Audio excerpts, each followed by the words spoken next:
Señores, queremos aprovechar el día de hoy para anunciar que tradicionalmente Revista tiene diferentes días en que trata diferentes temas. Sábado agropecuario, miércoles de medicina, economía, deportes, etc. El doctor William Hanna ha estado desde los mismos inicios de la revista, hace 37 años, asistiendo los miércoles a la revista. Desgraciadamente la salud no le permite seguir asistiendo. Por otra parte, Síntesis y Michelle tenían al doctor Jacín, que desgraciadamente también el sector externo de Hola se lo llevó y le imposibilita estar aquí. Hemos tratado y casi tenemos convencido al doctor Guílamo de que nos ayude los miércoles con temas sobre salud y sobre todo ver si podemos hacer algún mensaje que tenga que ver con algo que propuso Fafa Tavera hace mucho, que la República Dominicana había que reinventarla. El doctor Guílamo en privado nos ha dicho que la salud hay que restaurarla. Y yo creo que en esa línea, una de Fafa para el país y otra de Guílamo para la restauración, podemos perfectamente ver qué significa la restauración de la salud en la República Dominicana. No sé si podemos seguir o hacemos una pausa. No, adelante, vamos. Doctor, restauración de la República y de la salud. Bueno, perfectamente. Buenos días nuevamente. Sí, hoy es día de la restauración y no hay un mejor día para elegir un tema como este. Y sabemos que hay muchas discusiones sobre modificaciones que hay que hacerle, que al sistema de seguridad social, que si a la Ley General de Salud, que otro tipo de acciones y actividades que tengamos que empezar a desarrollar. De hecho, el Ministerio de Salud puso en circulación, aunque todavía no es de dominio público, todo lo que contiene el Plan Decenal de Salud, el Plan DES 2030, donde se delinean una serie de acciones que tratan de ver la salud de una manera integral, que es como tenemos que verla ya, ¿verdad?, en esta etapa. Y cuando yo decía, vamos a hablar de la restauración, es porque nuestro modelo, nuestra reforma de salud, que se empezó a discutir en el 1996, pero ya en 97 comenzó a darse reforma y terminamos en el 2001 con la aprobación de dos leyes, la Ley General de Salud, que la 4201, y la Ley de Seguridad Social, la 8701, que fueron esas dos leyes que generaron el marco, tanto de lo que es cómo se organizan los servicios y otra, cómo se financian y qué se financian, tenían un objetivo. Pero en medio de todas las luchas, después de aprobadas, primero un proceso largo de discusión con muchos talleres, mesas, vistas públicas por regiones, por provincias, decenas y decenas de acciones de este tipo para terminar con la aprobación de estas dos leyes. Entonces, el objetivo que tenían esas dos leyes detrás, que era poder generar un sistema sanitario acompañado de un sistema de seguridad social y que empezaran a constituir un sistema de protección social, pudiesen entonces generar mejores indicadores de salud en República Dominicana. Porque cuando mirábamos allá atrás, algunas de las condiciones que se estaban dando todavía permanecen hoy en día. Alta mortalidad materna, infantil, en aquel momento, es cierto, enfermedades infecciosas que dominaban grandemente el panorama epidemiológico, alto gasto de bolsillo, una oferta de servicio que era deficiente y no era continua, fragmentada con un sector privado, totalmente privado, con poca participación del aseguramiento, con un sistema público que daba servicios hasta donde le alcanzaba el presupuesto. Los hospitales tenían un presupuesto histórico. cuando ese presupuesto se agotaba, probablemente en 10 días, 15 días, ya esos servicios empezaban a ser discontinuos porque la gente tenía entonces que salir a buscarlos normalmente en algún lugar alrededor de los hospitales. Y empezaron a surgir muchas instituciones, sobre todo medios diagnósticos, alrededor de los hospitales, porque los hospitales no contaban con todo el equipamiento necesario o los reactivos, ni siquiera de laboratorio, para siempre hacer eso. Y quizás para muchos ya de generaciones anteriores podrán recordar que usted estaba en un hospital y lo mandaban a comprar un suero, un bajante y un catéter a la farmacia que estaba 24 horas alrededor del hospital, porque tenían que vender insumos hospitalarios para que usted pudiera salir a buscarlo y poder entonces garantizar que el hospital le diera las atenciones, incluidos muchos medicamentos, antibióticos, medicamentos antihipertensivos. Usted tenía un paciente, un familiar con un problema coronario y había que salir a buscar ciertos medicamentos que son de uso intrahospitalario, que en la mayoría de los países, o en casi ningún país, se venden en farmacias de dispendio ambulatorio y había que irlos a buscar para poder suplir la necesidad que tenían. Ese tipo de cosas dejaron, ese tipo de necesidad dejó de surgir. Después teníamos también muertes bueno, le hablaba de las infecciones que dominaban en ese momento, pero también el tema de que la gente que no tenía un seguro o capacidad de pago, aún así tenía que ir a buscar servicios en el sector privado, terminando con su patrimonio, o sea, vendiendo la vaquita, la casita, el motor con el que se trasladaba o buscaba el alimento. Yo siempre pongo un ejemplo muy sencillo. Si usted tiene un puesto de frutas y usted tiene 1,000 pesos, que es su capital de trabajo, su patrimonio, y a usted todos los días vende esa fruta, se ganaba 200 pesos. Los 200 pesos era lo suyo. Los 1,000 pesos tenía que volver a comprar frutas, porque si no, no tenía negocio. Entonces, ¿qué pasa? Se le enfermó un hijo.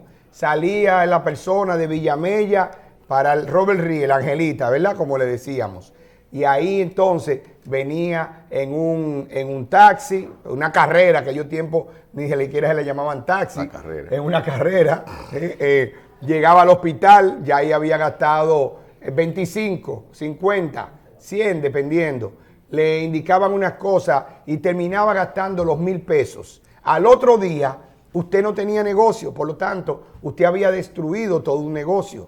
Pero esa era una realidad que hoy en día no se da tan agudamente, pero sigue pasando porque aún mantenemos un gasto de bolsillo. O sea, lo que usted paga directamente de su bolsillo, fuera de lo que cotiza la Seguridad Social, que ronda el 43% del gasto en salud en la República Dominicana.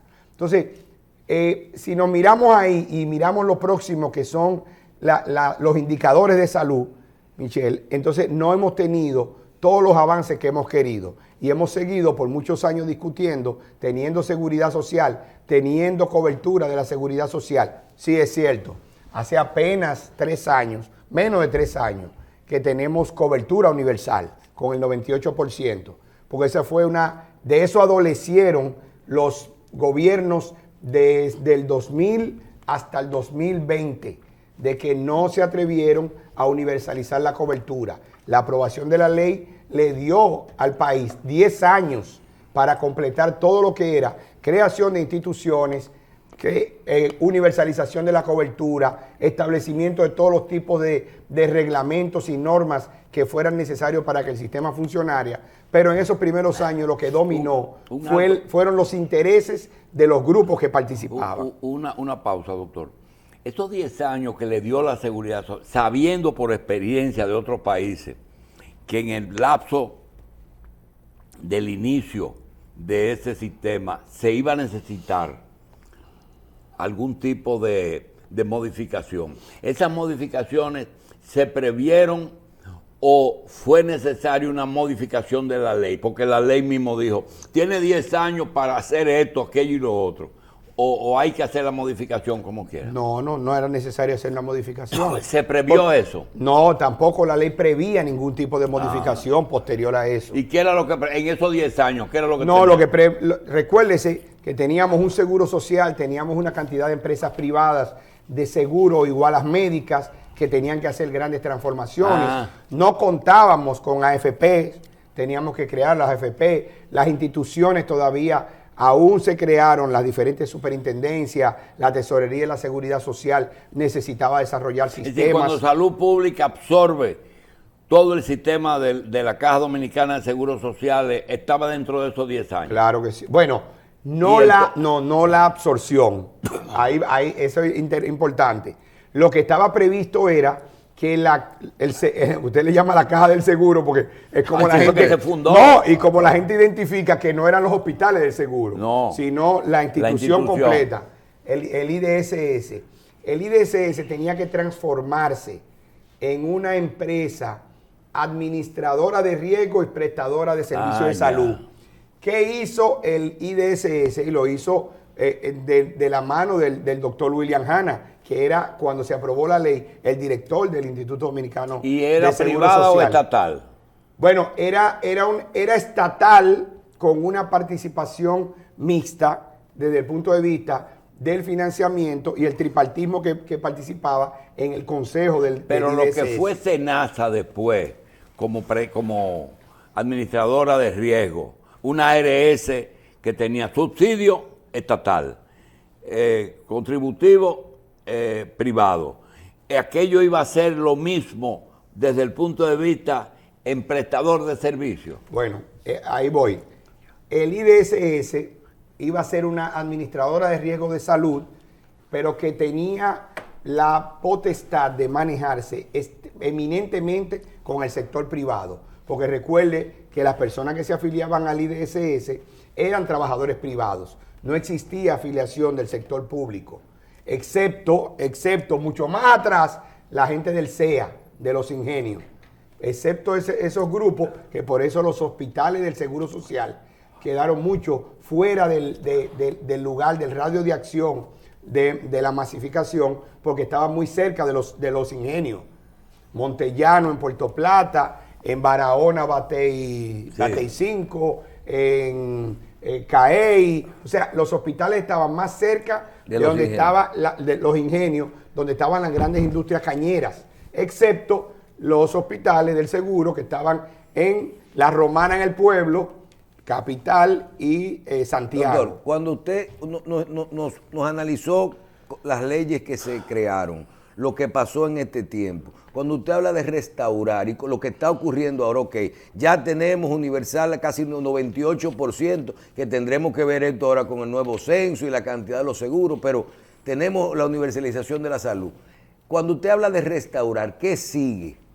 ¿Qué sigue en este momento? Modificar todo, adaptar todo lo que tenemos, usar lo que no usa. Por ejemplo, a mí me llama la atención el régimen contributivo subsidiado. No habría que inventarlo ni modificarlo, sino implementarlo. ¿Qué ocurrió? ¿Qué hay que hacer? Bueno, es que precisamente la restauración es lo que no se implementó. Y también las lecciones aprendidas. Porque don Julio decía muy claramente, o sea, que era lo que estaba previsto, que era lo que se esperaba, había que hacer obligatoriamente una modificación. No, pero siempre leyes como estas, tan dinámicas, sistemas tan dinámicos, pueden requerir alguna modificación de la ley, pero no necesariamente modificaciones estructurales más allá de lo que está establecido. ¿Qué tenemos que hacer? Implementar los modelos que estaban previstos para implementarse.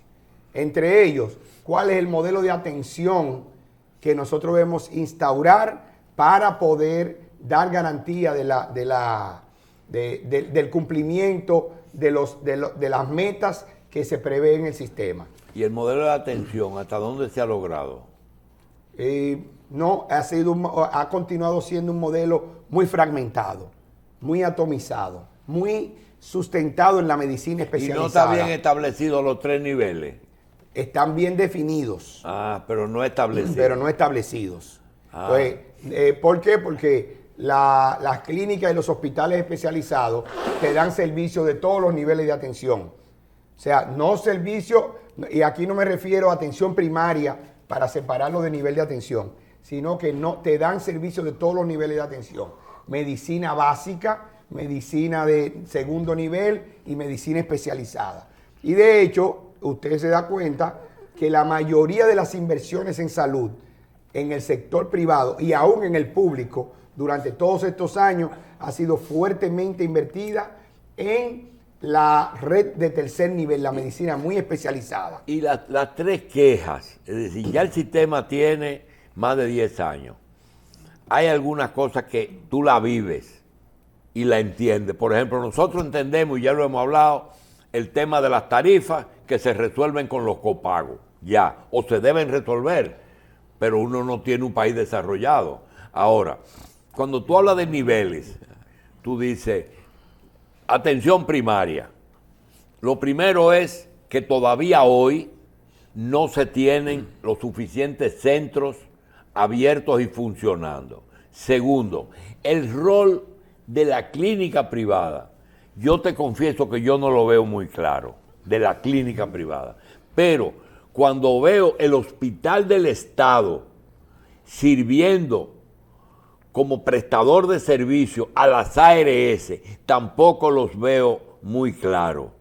A veces veo hasta competencia, es decir, así como viene el presidente de Andeclip te dice, pero yo no puedo competir con la Plaza de la Salud, porque yo no puedo renovar mis equipos de un hospital subsidiado. Así también te digo que yo no veo cómo un hospital que tiene los sueldos pagados, la luz, el edificio, el alquiler, todo resuelto, pueda competir y ofrezca atención primaria compitiendo con un sector privado que tiene que pagar esas tres cosas. Es decir, la redefinición de eso que tú le hablas de restauración. Bueno, de todo. Es que son muchos temas. Exacto. Son muchos temas. Y por eso comencé Hay que hablando. cogerlo uno. Hay que cogerlo uno por uno. Hoy comienza vamos a comenzar hoy a hablar de restauración. Y vamos a aprovechar unos cuantos programas para ir entonces desglosándolo. Ok, y hablando si vamos a hablar de diferentes restauración y que restauración temas. lo primero es aplicar las partes de la ley que no se aplicaron, de la ley de seguridad social, porque nosotros también en otras áreas, por ejemplo, vivimos discutiendo aquí con Pepe Abreu y con Gabriel del Río, el tema de la ley te decía que al año había que revisar la cesantía y nunca se hizo. Pero en el área de salud, Guílamo, ¿cuáles cosas tiene la ley que simplemente no se aplicaron, que están ahí y que no se han aplicado en adición al contributivo subsidiado? Bueno, volvemos al mismo punto, al modelo de atención. Porque es que desde un inicio... Ese es el tema, es cómo entrar al sistema con prevención y con salud primaria. O sea, necesitamos... Miren qué pasa. Cuando definimos el catálogo del plan básico y lo costeamos, lo hicimos para un modelo de atención. O sea, la seguridad social no es un servicio que se financia tipo medicina privada.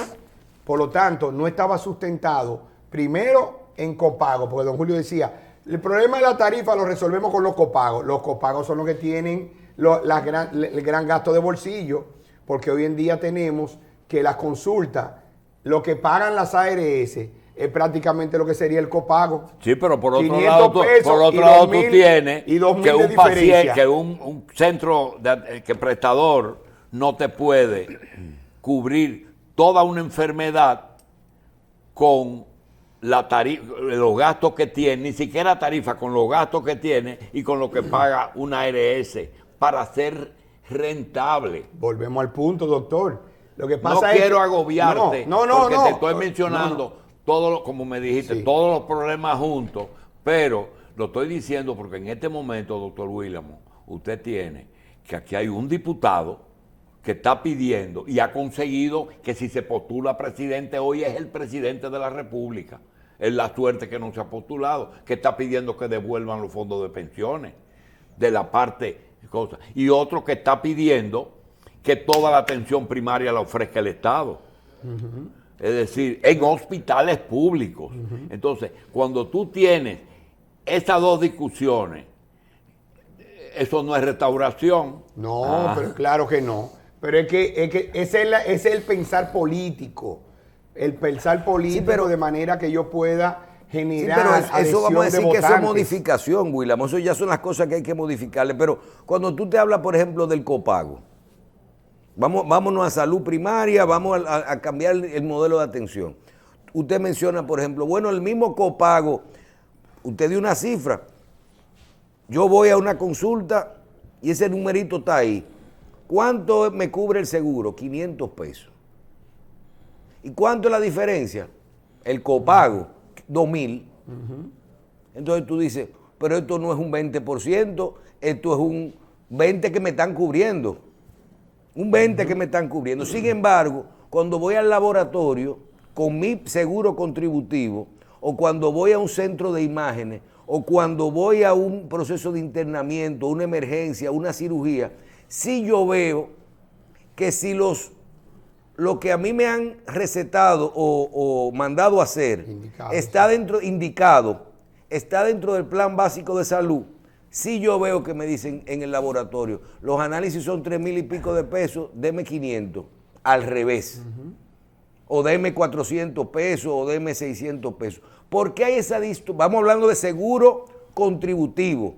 ¿Por qué hay esa distorsión en el copago, preferible básicamente en los honorarios médicos? Bueno, porque como no instauramos una puerta de entrada con primer nivel de atención, que era la base del sistema, todas las atenciones básicas pasaron a estar en manos de especialistas.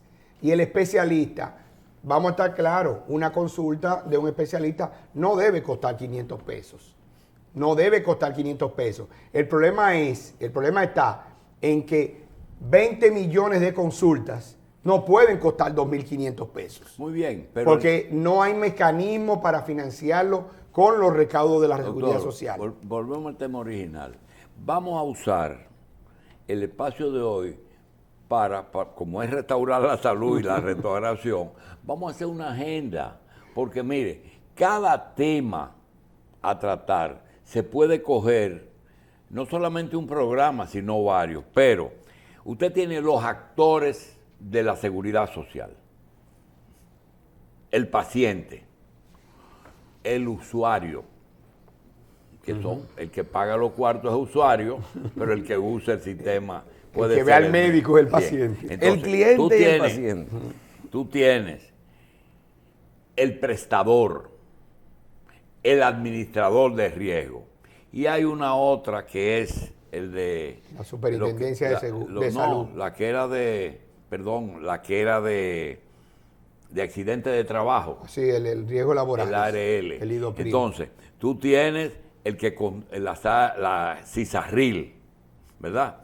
Entonces, todo eso dentro del sistema, tú tienes el médico, el centro de salud, el nivel del centro, pero tú tienes las imágenes, tienes el laboratorio, en el laboratorio tiene la farmacia, tiene el que fabrica y tiene el que investiga. Sí. Porque ahora con la vacuna nos dimos cuenta de qué es lo que es investiga. Y usted sí sabe de eso. Entonces, cada palabrita es un tema. Sí. Honorarios, se sabe perfectamente, porque en todas partes es así, que la salud no tiene precio, es lo más preciado que hay. Pero tiene un costo. Entonces, si es así, te van a decir, ven acá, ¿y por qué me pone la consulta para dentro de 6 meses si la vesícula mía me está doliendo todos los días? Y me están poniendo una vesícula para dentro de 6 meses. Entonces, no te puedo contaminar la exposición porque cada cosa es un tema. Y eso es lo que estoy viendo. Hoy vamos a hacer la agenda. La agenda de la restauración. Doctor, todo se debe restaurar. Todo tiene alguito que hay que restaurar. Sí, todo. y hay algo que es más que otra, ¿verdad? Claro que sí, pero es que tenemos que empezar desde lo macro hasta lo micro. O sea, no podemos restaurar el sistema comenzando por el paciente, cliente, usuario, afiliado, como le querramos llamar. Ok, pues entonces vamos a comenzar por lo hay macro. 500 Vamos a usuarios. comenzar por lo macro, Ibanismo. Se resuelve comenzando por lo importante, por lo grande. Sí. Vamos a implementar los niveles de atención. Pero yo te puedo... Perfecto, ahora, yo te ¿cómo, puedo- cómo se yo te instaura? puedo matar. voy- Pero un momento, que yo te puedo matar el gallo en la funda. Él se va a lo más importante, el macro. Pero yo digo, no. Y no están diciendo que el 80% de los problemas se resuelven en el No, micro, es que no- en la atención primaria. Pero, doctor, restaurar el sistema. No, él está hablando el de... Él sistema. está hablando, ok, vamos a hacer para que la gente entienda. Sí. Que a partir del lunes, usted no puede ir al cardiólogo directo. Ni puede ir a donde su médico. No, usted está enfermo, usted tiene que ir a un centro de atención primaria primero. De eso es que se trata, entrar por la puerta de entrada. A un primer nivel de Sí, atención. a un primer nivel de atención. Entonces ahí, que es un médico general, entonces usted puede ahí, le van a decir, le van a poner, lo van a tratar para todo. Y entonces ahí le pueden decir. Y no, puede que se quede ahí el paciente. sí. Pero es que Puede que se quede ahí. Es que el paciente en los modelos de seguridad social organizados por niveles de atención siempre están en el primer nivel de atención. Ah, ya, ese es su estado normal. Ese es su estado normal, porque ese es quien coordina su atención. Pero ahí viene uno de los puntos. ¿Quién es el médico primario? El médico primario no necesariamente es un médico general. Tiene que No ser... un médico familiar. Puede ser un médico familiar, pero dependiendo su dolencia, yo puedo establecer un modelo donde usted pueda acceder con algún tipo de especialidad. Pero dijiste Y algo. se ha llevado a puede cuatro básicas, a cuatro básicas. Ese es el concepto original OMS, Organización Mundial de la Salud. Es el concepto básico. Ahora, ¿qué pasa? En perfiles epidemiológicos como el de la República Dominicana, donde se estima que el 30-35% de la población adulta es hipertensa. La cardiología no puede ser una superespecialidad, es una especialidad básica. Entonces, usted tiene... Pero ¿qué pasa? Mira esto, Michelle. Si tú tienes 2.500.000 dominicanos sufriendo de hipertensión arterial y cada uno se va a ver en el año 4 veces, para poner lo que están todos estables. Son 10 millones de consultas. Son 10 millones de consultas. Divide 10 millones de consultas entre 20 consultas diarias.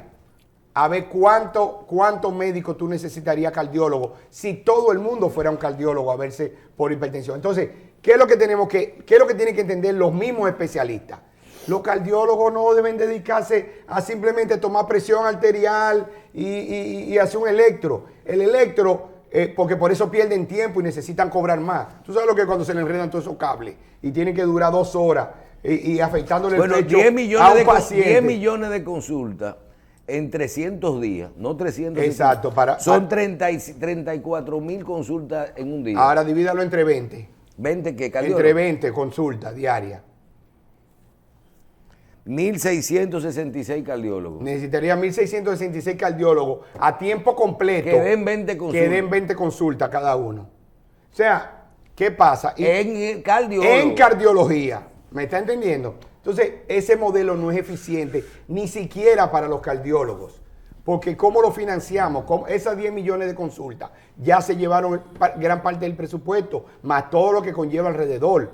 Laboratorios, electrocardiograma, ecocardiograma, Holter, mapa, dependiendo todo lo que le ponen. ¿Por qué el sistema es ineficiente? Porque tú llegas hoy y yo tengo la presión en 130-85 y me ponen un Holter, un mapa, un eco, hasta una prueba de mesa vaculante me quieren hacer. Eso no es eficiente en ningún momento. Entonces, ¿qué tenemos que hacer? No es eficiente para una ARS o pero para el hospital que da los servicios o para el paciente. Yo digo, yo me quiero hacer todo para yo Sí, el saber que paciente se quiere hacer todo, pero tiene un alto gasto de bolsillo, porque tiene un copago por cada una de esas cosas. Entonces, mientras más pruebas usted le hace al paciente que sean innecesarias, o sea, que no sean del momento, él está sacando un 20 de su bolsillo. No es lo que hablamos, lo que tú mencionabas ahorita. Entonces, cuando tú le pones a todas esas pruebas, a 10 mil pesos de prueba, un 20, él sacó 2 mil más del bolsillo y le repitiste Sí, alguna pero durante el año. ese dato, yo creo que de esos grandes programas que hay que preparar. Mira, una paciente contributiva que recibió una cirugía en una clínica privada que tenía un problema de cáncer de mama, le hace, su seguro le cubre, le funciona bien, le cubre todo. Y cuando le dieron la de alta, el copago fue 139,000 pesos.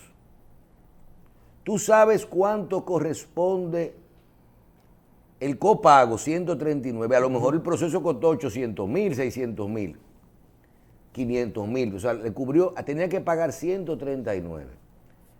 Ustedes saben de cuánto de esos 139 le corresponden a la clínica por la habitación, los medicamentos, la sala de cirugía, la parte del copago, 27,000 pesos. Los otros 110,000 pesos, ¿ustedes saben de qué son? Yo no. Cirujano y anestesista. Copago. Copago. Pero eso no es un copago, es un cobro de diferencia. Y no es lo mismo. Voy. Y no es lo mismo el copago y la diferencia. Ahora voy. ¿Qué pasa? Ese cirujano contrató con una ARS que él va a hacer ese procedimiento por 100,000 pesos.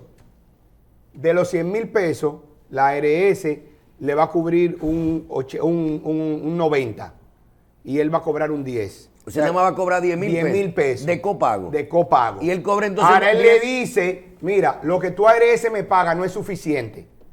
Tú me tienes que dar por fuera tanto, para mí, para mi equipo, para mi anestesiólogo, para mi asistente, para mi no sé quién, que también están pagos.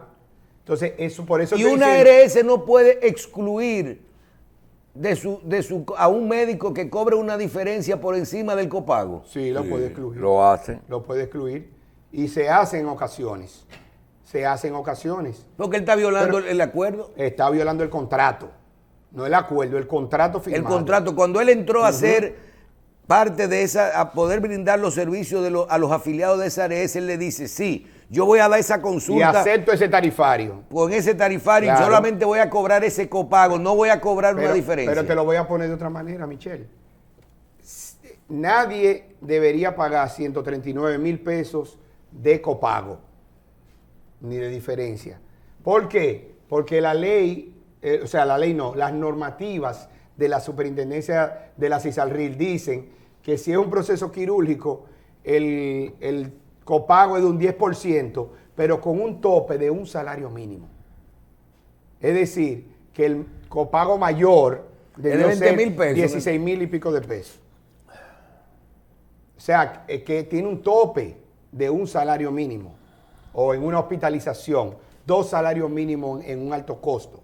Entonces, son temas que esas correcciones hay que hacerlas, pero tenemos que comenzar todavía mucho más arriba, porque el aspecto normativo, desde el punto de vista de protocolización, de emisión de habilitación de centro, de exequatur y todo eso, comienza en el Ministerio de Salud, que es que establece las políticas de salud de un país. Las atenciones que deben priorizarse debe definirla el ministerio de acuerdo a un perfil epidemiológico. Te decía ahorita, bueno, ¿cuál es el médico primario? Eso depende porque también tenemos una población alta que es diabética y esa población no hay suficientes diabetólogos para estarlos atendiendo. Entonces tenemos que tener control de todos de esas personas para que entonces la medicina básica se le siga el monitoreo, todos los temas preventivos y los pacientes que van a la especialidad sean los pacientes que están más complicados. Lo que pasa es que la revista, y ahí no quiero hablar de mí, pero necesariamente tengo que decir algo. La revista no en el sector médico, sino en todos los sectores que nosotros incursionamos aquí. El objetivo es tratar primero de que las lagunas que han quedado por la falta de información en la instalación de nuevos sistemas como el de seguridad social, quedó mucho por informar, mucha educación en esa dirección. Segundo, de que entendamos, no digo para que ustedes entiendan, no, para que entendamos todos de que ya todo ha cambiado y lo que más ha cambiado de todo esto, ahorita decía Carlos sobre el trabajo del campo, diciendo cuáles son las causas que él entiende que los dominicanos se han movido hacia las ciudades y dejaron el campo solo. Esa es su opinión, pero podemos decir que te pueden traer 10 opiniones, todas con razón.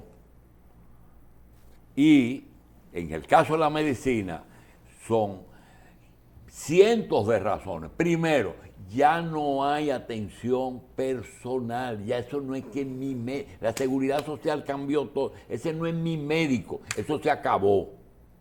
Parece un médico familiar. Usted quizás pueda conseguir hacerse amigo de uno.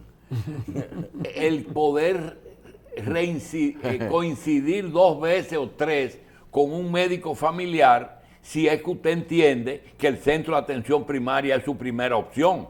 Entonces, usted va a ver a la doctora fulana, a ver si está ahí todavía. No, y si le toca ese día. Esa es una. Primero. Segundo, el asunto de mi médico, llámame si te duele, si tiene los primeros dolores. No, usted va a emergencia y ahí le van a hacer su parto. Usted no va, ese médico usted lo despide en el 8º mes y va a otro lugar. Entonces, el añoñamiento se acabó, no hay tiempo para añoñar a nadie, ni para darle pena, ni nada de esas cosas. A veces hasta explicarle al paciente, si se toma mucho, hay problema, porque las ARS pagan una tarifa que solamente sobrevive el que presta el servicio si no se pasa de 15 o 14 minutos, porque si se pasa de ahí, hay problema. Ahorita decían, divide entre 20, decían ustedes. Sigo. El tema de darle una receta a una persona. Yo veo que en Estados Unidos vienen los dominicanos que viven allá con muchísimos potes amarillos, mamey. ¿Qué es eso? Que nomás dice 3 al día. Y a veces ni saben lo que están bebiendo. Pero salen de del hospital con su medicina, no van a la farmacia. Entonces, todas esas cosas hay que entenderlas, que ha cambiado el sistema. Todo ha cambiado. Entonces, tratar de cambiar la estructura completa es difícil. Hoy, por ejemplo, viene una persona y me regala un frasquito con 500 pastillas de un producto. Mira, a mí me regalaron eso. ¿Y eso qué? Que se lo trajeron de Estados Unidos. 500 pastillas de un producto. Aquí te venden 30 y aparecen antihipertensivos que te venden 14. Así es. Te venden 14. 14 o 28. 14 o 28, que son un mes, ¿verdad? No, un mes. Como si fuera anticonceptiva. Como si fuera Entonces, creo que la propuesta del doctor de que tenemos que coger cada tema, porque si cogemos todos juntos, nos vamos a abrumar. Y yo creo que hay una parte que de eso de que son diferentes temas, que el doctor Guillermo debe de saber. Tenemos que ir haciendo programas. Mira, ahí nos escribe, parece que un doctor que no cogió desde el principio lo que usted hablaba de la restauración, y dice, sí, pero en el mismo contrato que dice que el médico no puede cobrar una diferencia, solo el copago a que se acepta, solo el copago a que se responsabiliza, dice que esa tarifa debiera ser revisada cada 5 años y eso no se hace. Entonces, eso es así, digo yo, espérate, ese no es en ese contrato, eso lo dice la ley de seguridad social. Ese contrato no dice así de nadie. Dile a él que no. ¿Cuál tarifa? Que te mande una foto del contrato. Pero lo dice, pero la ley de seguridad social dice. ¿Qué es lo que dice, doctor? ¿Qué es lo que dice? No, que hay que revisar. Ningún contrato dice que las tarifas se van a revisar cada cierto tiempo. Entonces hay que revisar los sueldos. ¿Me está entendiendo? Ahora, lo que pasa es que Esto es un yun No, grande. Es un no, yun. no. Tú eres loco. Lo que pasa es que dejamos de hacer las negociaciones individuales, que son los contratos que firma cada prestador. Nadie firma de manera colectiva. Todo el mundo firma de manera individual. Por lo tanto, se responsabiliza de la parte del contrato que él firmó. Pero las negociaciones se quieren hacer colectivas desde el punto de vista tarifario. Pero los compromisos que hay que asumir no se quieren hacer de manera colectiva. ¿Qué te quiero decir con eso? Cuando le decimos, si le decimos a los ginecobstetras, no. Solamente, qué sé yo, si yo le pusiera un indicador y yo fuera una ARS y le digo, del 100% de las atenciones del parto que tú me hagas, no más del 30% pueden ser por cesárea. ¿Él me lo va a firmar? Me va a decir que no. ¿Por qué no? Porque a él no le conviene. A él le conviene programar la cesárea porque él se va de vacaciones o va para el Congreso en septiembre y todas las mujeres que están ahí alrededor de esa fecha, él le va a hacer una cesárea porque don Julio decía algo, doctor, es que a usted le tocaba ir al hospital o a la clínica. Hospitales no es denostativo como lo usamos en República Dominicana. Hospitales donde se dan atenciones de hospitalización especializadas. Y le tocaba ir. En la clínica, aquí se usa mal entonces. Aquí se usa clínica como privada y como hospital un mecanismo público. de hablar de hospitales privados. Clínica tiene que ver más con los Hospitales ambulatorios. donde se hospitaliza Donde la se hospitaliza. Entonces son hospitales privados y hospitales públicos. Si hay hospitalización. Claro que sí. En los dos. Claro que sí. Entonces, pero no, aquí tú sabes que están términos de clase, que digo, no. De tipo de servicio. Oye, si tengo una clínica está internado, pero si tengo en un hospital público, está hospitalizado. Doctor, entonces, ¿cuál va a ser el sigue tema? con lo de obstetricia. ¿Qué decir? Bueno, entonces, no, porque él va a programar toda su cesárea, porque él no le va a dejar que don Julio le van a hacer los partos de él. ¿Por qué? Porque él cobra individual. O él cobra, porque él no lo comparte con la sociedad de obstetricia. No. Para hacer eficiente su práctica. Porque cuando don Julio se vaya de vacaciones, yo le hago todos los partos de las mujeres de él. Eso no va a ser problema. El que estaba escribiendo por Twitter es ginecólogo. Yo no le puedo pedir al doctor Willamo, ni a ningún médico en ejercicio, y mucho menos afiliado al colegio médico, que nosotros hagamos un programa de las cosas que no se dicen de la seguridad social, que son más importantes. Sobre todo, yo no cojo seguro. Doctor, vamos a hablar de cardiología. Pasemos una pausa.